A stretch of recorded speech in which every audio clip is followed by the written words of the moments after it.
Hey everyone, welcome to this tutorial on how to make a reusable hair wrap. These are totally customizable and you can make it fit perfectly with the length of your hair.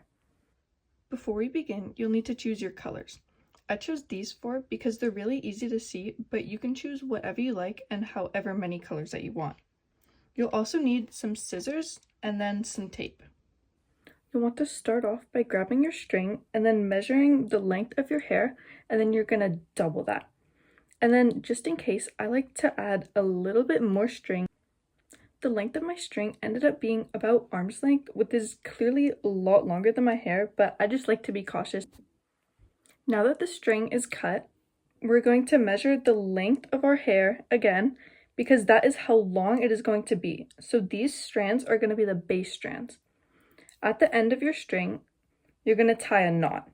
You'll notice that one end is probably much longer than the other, but don't worry, that's how it's supposed to be. Once you've found that point that's the length of your hair, you're going to want to tie a knot to make a loop. This loop is what you're going to use later on to be able to tie it and untie it from your hair. Make sure you can comfortably fit about 2 fingers in there so that you can pull your hair through later on. After making the loop, your string should look something like this, with one clump of smaller strands and then one clump of longer strands, which is what you're going to be tying your knots with.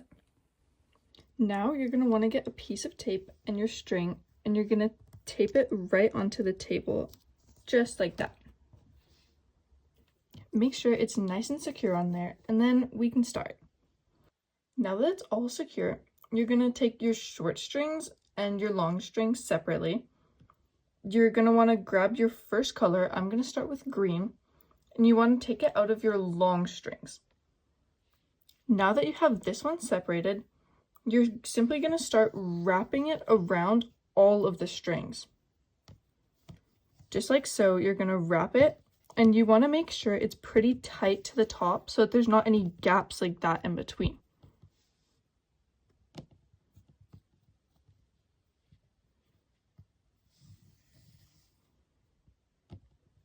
Occasionally, you're going to want to push it up to make sure it stays tight and that there's no gaps so that you can see the colors that are underneath.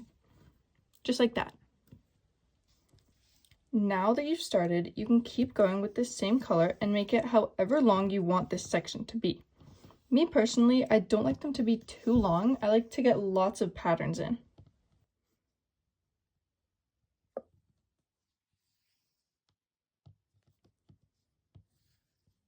Right now, this is at roughly the length that I want to keep it, so I'm just going to do a few more rounds, and then I'm going to show you how to end a color. Now that you're here, you're going to want to hold this pretty securely so that it all doesn't come unraveled, and then you're going to want to tie a knot. Basically, you want to make a 4, just like in Ali's video. You should go watch it. You make a 4, and then you tuck this underneath, and then pull the whole string through. Still making sure you're holding that tight, and then you pull this all the way up to the top there. Just that probably isn't secure enough, so you're going to want to do it again by making another 4 and pulling the string through, pulling it right up to the top. Now you can just leave that string hanging in with the rest of the colors and then choose your next ones. For this next one, I'm going to use blue and pink. I'm going to do a kind of swirly pattern, just like this one. So to do that, you want to grab the 2 long strings. Make sure you're always using the long ones. I'm going to leave one color up at the top. This time it's going to be blue. I'm going to leave this out because I'm going to make the swirl on it after I've wrapped it with the pink color. As you can see, I've started wrapping it and the blue is just hanging around up here. Make sure not to wrap your string color over top of this one because we need it out for later. Now that I've reached how long I want this section to be, I'm going to do the same thing by holding this part tightly, making a 4, and tying 2 knots to keep it all secured. Now you can let this one go for now, and then you're going to grab the string that you decided to leave out. With this one, you're going to do the same wrapping technique in the same direction, but it's going to be much looser so that you can see a spiral going down on the part that you just wrapped. Just like this, and now you have a bit of texture into your hair wrap. Now that's at the bottom, you just have to make another knot over all of the strings. Make sure not to make the first one too tight or else it might warp the string here. I always like to do 2 knots. Just like that, we have 2 sections already done. Now for this next section of the hair wrap, I'm choosing to use blue again, but this time with yellow. And this time I'm going to be leaving the yellow strand out. In addition, I'm going to grab the shorter string that is also yellow, because I'm going to make a sort of crisscross design with this one. This is the only time that you will be using the shorter strings. Most of the time, you're just going to be using the long ones. This one starts the same, like most of the patterns do, by just wrapping it to the length that you want, and then we'll deal with the yellow. Make sure that you're holding your string pretty tight while you're doing this, because if you let go, it'll all come unraveled.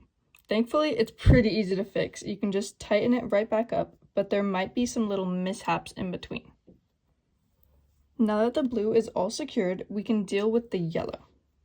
You're going to want to grab both of the yellow strings, and then you want to make an X pattern. So you'll do that one underneath, and then this one over top. Make sure your strings don't get tangled as you're doing this. Then you're going to want to put both the strings to the back and switch hands with the strings. That'll make an X pattern on the back of the wrap too. Keep making that X pattern. You're going to do it at the front again, then at the back. You can make these as close or as far apart as you want.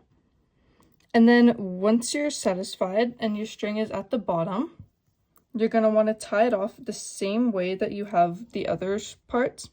But you're going to want to use both strings to tie it off. So I like to just grab both strings, do that same 4 pattern, pull it through and pull it right up to the top. Again, don't make the first knot too tight, just enough to secure it. And then on the second knot, you can make it as tight as you want to make sure it's all secured. Just like that. Next, I'm going to do a plain pink one, so I'll see you when I'm done with that, because that one's pretty simple and we've already learned how to do it. Next up is one of my favorite patterns that I like to do. For this, I'm going to choose the colors green and yellow. This one is pretty much exactly the same as wrapping normally, except you have 2. So I like to keep the same color on top and the same color on the bottom the whole time so that it looks the same. In this case, I have yellow on the top and I have green on the bottom. Make sure to untangle your strings if that ever happens. So the yellow is staying on the top. Sometimes you'll have to twist it the other way, like right now, the green wants to be on top, but then I just fold it down so that the yellow is on top. Now that I've shown you this spiral one, that's all that I have to teach you, so I'm going to finish up this hair wrap and then we'll see how it looks at the end. Now that I've completed the whole hair wrap, I'm going to tape it closer down to the end. And then the last step that I have to do is to tie one big knot with all of this string. To do that, I'm just going to wrap it around like a normal knot. Make sure you get all of the string in there. And you can see here that the short strands are very short now. You want to make sure you have all of them all the way through before you try to pull it tight, because they're quite short now. And then I always try to get a little bit onto this one so that it looks more put together and there's not an empty space in between. Now the knot is on. The knot is pretty big, so it should be enough to hold it. And then I'll just cut off and leave about that much. This part is not too specific. You can leave a long tail or a short tail, whatever you like. Now that the hair wrap is all finished, I'm going to quickly show you how you can put it in your hair. So I'm going to do exactly what I did on this side. You start by grabbing a piece of hair, and then with this, you're going to make a braid. So you can separate it into 3 strands, and then you're going to take 2 of the strands together. I just like to make it 1 for that. and then you're gonna put your fingers inside of the loop, and you're gonna pull the hair through the loop. And then I like to push it all the way up to the top and then fold it over onto the other side of my head. And then with those 2 strands, you'll just make it 2 again. And then you can simply start braiding. When I do this, I sometimes just leave it without a little elastic at the end because it seems to stay in. But if you're gonna go swimming or go to the beach or something, then I would definitely suggest putting an elastic in at the bottom so that it stays in. Now that the braid is all done, you can put this back on its proper side. And then if you did everything correct, it should be roughly the length of your hair. Just like that. Now you have a reusable hair wrap that you can put in and out of your hair whenever you feel like it. I hope you enjoyed making this craft as much as I did. Don't forget to come back in 2 weeks to see the next video.